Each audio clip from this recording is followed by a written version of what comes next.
ನಮಸ್ಕಾರ ಫ್ರೆಂಡ್ಸ್, ನೀವು JDS ವೇಕೆನ್ಸಿಗೆ ಕಾಯ್ತಾ ಇದ್ದೀರಾ? ಪ್ರತಿ ವರ್ಷ ಡಿಪಾರ್ಟ್ಮೆಂಟ್ ಕಡೆಯಿಂದ 2 ಬಾರಿ ರಿಕ್ರೂಟ್ಮೆಂಟ್ ಬರ್ತಾ ಇತ್ತು. ಆದರೆ ಈ ವರ್ಷ ಅಕ್ಟೋಬರ್ ಬಂದು ಬಿಡ್ತು. ಆದರೆ ಒಂದೇ ಬಾರಿ ರಿಕ್ರೂಟ್ಮೆಂಟ್ ಬಂದಿದೆ. ಎರಡನೇ ರಿಕ್ರೂಟ್ಮೆಂಟ್ ಯಾಕೆ ಬಂದಿಲ್ಲ, ಆದರೆ ಬಂದರೆ ಯಾವಾಗ ಬರುತ್ತೆ ಅಂತ ಈ ವಿಡಿಯೋದಲ್ಲಿ ಹೇಳಿಕೊಡುತ್ತೇನೆ. ವಿಡಿಯೋವನ್ನು ಕೊನೆ ತನಕ ನೋಡಿ. ಬನ್ನಿ ಫ್ರೆಂಡ್ಸ್, ವಿಡಿಯೋವನ್ನು ಸ್ಟಾರ್ಟ್ ಮಾಡೋಣ. ಪ್ರತಿ ವರ್ಷ JDS ಅಂದ್ರೆ ಡಿಪಾರ್ಟ್ಮೆಂಟ್ ಕಡೆಯಿಂದ 2 ಬಾರಿ ವೇಕೆನ್ಸಿ ಬರ್ತಾ ಇತ್ತು. ಒಂದು ಫಸ್ಟ್ ಹಾಫ್ ಅಲ್ಲಿ ಅಂದ್ರೆ ಜನವರಿಯಿಂದ ಜುಲೈವರೆಗೆ, ಇನ್ನೊಂದು ಆಗಸ್ಟ್ ದಿಂದ ಡಿಸೆಂಬರ್ ವರೆಗೆ. ಆದರೆ ಈ ವರ್ಷ ಒಂದೇ ವೇಕೆನ್ಸಿ ಬಿಟ್ಟಿದ್ದಾರೆ. ಅದು ಜನವರಿಯಲ್ಲಿ ಬಿಟ್ಟಿದ್ದರು. ಆದರೆ ಜನವರಿಯಲ್ಲಿ ಬಿಟ್ಟಿರುವ ವೇಕೆನ್ಸಿಯ ಲಾಸ್ಟ್ DV ಲಿಸ್ಟ್ ಆಗಸ್ಟ್ ಅಲ್ಲಿ ಬಂದಿತ್ತು. ಅಂದ್ರೆ 6th DV ಲಿಸ್ಟ್ ಆಗಸ್ಟ್ ಅಲ್ಲಿ ಬಂದಿತ್ತು.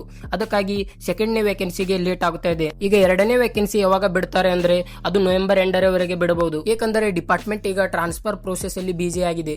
ಈ ವೇಕೆನ್ಸಿ ನವೆಂಬರ್ ಎಂಡರವರೆಗೆ ಬರಬಹುದು ಅಥವಾ ಡಿಸೆಂಬರ್ ಅಲ್ಲಿ ಬಿಟ್ಟೆ ಬಿಡುತ್ತಾರೆ. ಯಾಕಂದರೆ ಪ್ರತಿ ವರ್ಷ ಡಿಪಾರ್ಟ್ಮೆಂಟ್ 2 ಬಾರಿ ವೇಕೆನ್ಸಿ ಕರೆಯುತ್ತೆ. ಅದಕ್ಕಾಗಿ ವೇಟ್ ಮಾಡಿ. ನವೆಂಬರ್ ಎಂಡರವರೆಗೆ ಅಥವಾ ಡಿಸೆಂಬರ್ ಫಸ್ಟ್ ವೀಕ್ ಅಲ್ಲಿ ಗ್ಯಾರಂಟಿ ಕರೆಯುತ್ತಾರೆ.